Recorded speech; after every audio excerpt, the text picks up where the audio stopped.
the children of the cemetery. I don't know why I took that job. Maybe it was the money, too good to be true, or maybe I just needed to disappear.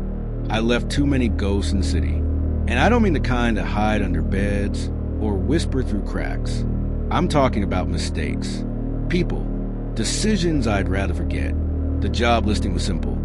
Night caretaker needed for San Elías Cemetery. Fixed shift, lodging included. They called me the same day I applied. The voice on the phone was flat, emotionless. Less an offer, more command. I arrived in the village on an October afternoon. It was a small place with faded wooden houses and dirt roads that felt forgotten by time. No one welcomed me. In fact, no one even looked at me. They crossed the street, closed their windows, acted as if I didn't exist.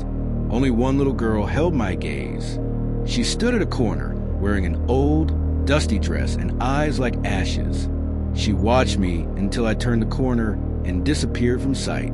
The house they gave me was right on the edge of the cemetery. An old structure, solid but worn. It had the basics, a hard bed, a rusty stove, and a desk with a logbook.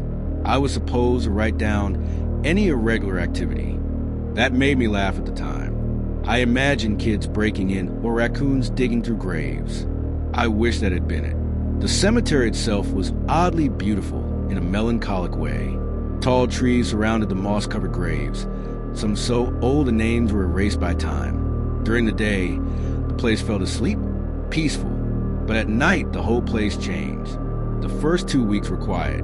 Silent nights, damp air, the crunch of dry twigs under my boots. I settled into the routine quickly. I actually liked the solitude, but then the strange things started happening. First, the laughter. Faint, almost like the wind. I told myself it was the wind. Then came the shadows, small figures darting from one gravestone to another. I tried to rationalize it, but deep down, something inside me was tightening. Until I saw them. It was the 17th night. I was on the eastern side of the cemetery when I felt something behind me. I turned with my flashlight and saw it. A small figure, no more than 4 or 5 years old, standing completely still. Her eyes were wide and dark, her expression unreadable. She wore outdated, tattered clothes. I took a step back, and then she vanished. Didn't run, didn't blink, just vanished into thin air. I didn't sleep that night. The next day, I went to the village records office. I asked a woman there if there were any children buried in San Elías. She stared at me like I had uttered something blasphemous.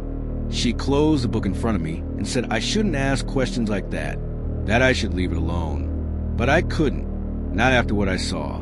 That afternoon, the mayor came to my house. An old man, thin, with a voice that dragged like a shovel over gravel. He sat in my kitchen like he owned the place. "The children," he said before I could ask, "they're not what they seem. They're not dead, not entirely." I demanded answers, and he gave them in his own unsettling way.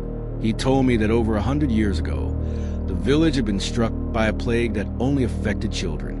They died in days, cold bodies, blank eyes. Desperate, the village elders looked for help, not from doctors, but from something much older. They were offered a way, the mayor said. A bargain. The children would live, in a sense, but bound to this place. In return, the village would uphold the pact. Every 20 years, one child must be given to the cemetery. Not dead, not exactly. Buried, yes, but still alive. Asleep, watching. And the ones I saw, I asked, the first ones, the children, sometimes they come out to play. I felt sick.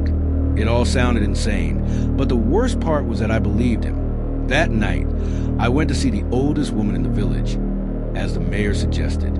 She lived near the river, in a house made of stone. Her fingernails were black with soil, and her eyes were full of years.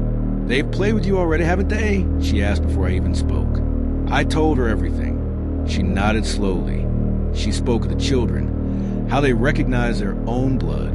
She explained that sometimes the line between caretaker and offering is blurred, that the child chosen isn't always a newborn. Sometimes it's someone who came back, someone who never truly left, Someone like me. Look closely at your past, she said. Are you sure you haven't been here before? I didn't sleep that night, or the next. I tore through my belongings, desperate to find some connection to this place. And I found it.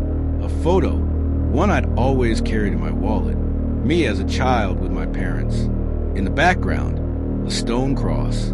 I had never noticed it before, but now I recognized it. It was a cross, the one in the center of the cemetery of San Elías.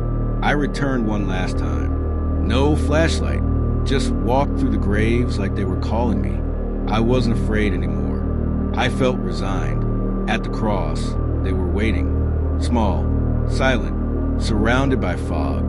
They didn't speak, just reached out their hands. And when they touched me, I saw flashes in my mind. A crib, a mother crying, an open grave, and me asleep in it. They didn't bury me to die. They buried me to wait. Now I understand. I was never the caretaker. I was one of them, one of the children of the cemetery.